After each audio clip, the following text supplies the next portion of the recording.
Barks Alpha here, reporting for Newshound from the beach at sunset, with your 24-hour crypto news roundup. On today's bulletin, Logan Paul's $1.6 million Pokemon card scandal. Tron and Nexus launch zero-fee USDT gaming payments. Bitmine reports over 4 million Ethereum token treasury. Venture capitalists, Dragonfly, secure $650 million crypto fund. And Jupiter Lend opens the door to $30 billion in new liquidity. Let's dig. Social media personality. Logan Paul is facing renewed allegations of misleading his audience after a high-profile $1.6 million auction of a rare Pokemon card, the world-renowned Pikachu Illustrator card. The controversy centers around the history of the asset, the only one of its kind in existence, that Paul famously wore around his neck during his WrestleMania debut. Critics were quick to point out that Paul had previously pitched this exact card as a flagship asset for his firm, Liquid Marketplace, promising investors that they could co-own the collectible, valued at around $5 million at the time through fractionalized tokens. Of the supposed 51% of ownership rights up for sale, reports suggest that investors spent $270,000, which equates to a 5.4% stake, leading many to believe they would co-own the item, as opposed to a private deal. The sale has left many questioning how a community-owned asset could be liquidated for a fraction of its previously claimed value without participant consent.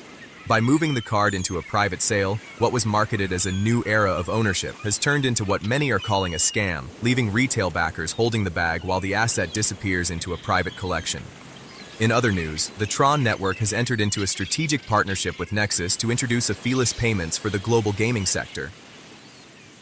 The initiative will utilize the Tron blockchain to facilitate USDT transactions without the traditional gas fees, removing a primary barrier for developers and players engaging in microtransactions.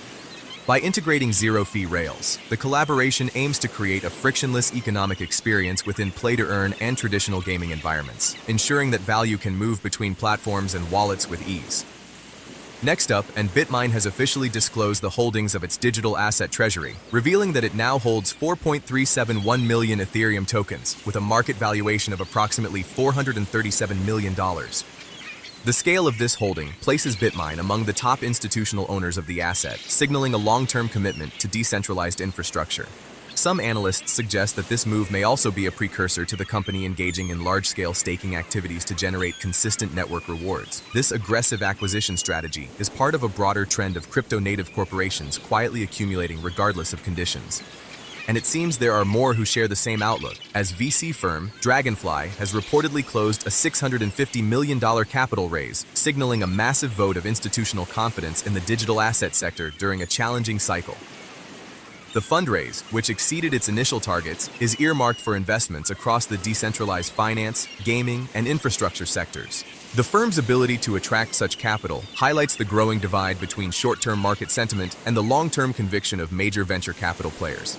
Some see this as a taste of institutional appetite, suggesting that professional investors are increasingly viewing market downturns as a window to build the protocols that define a blockchain future.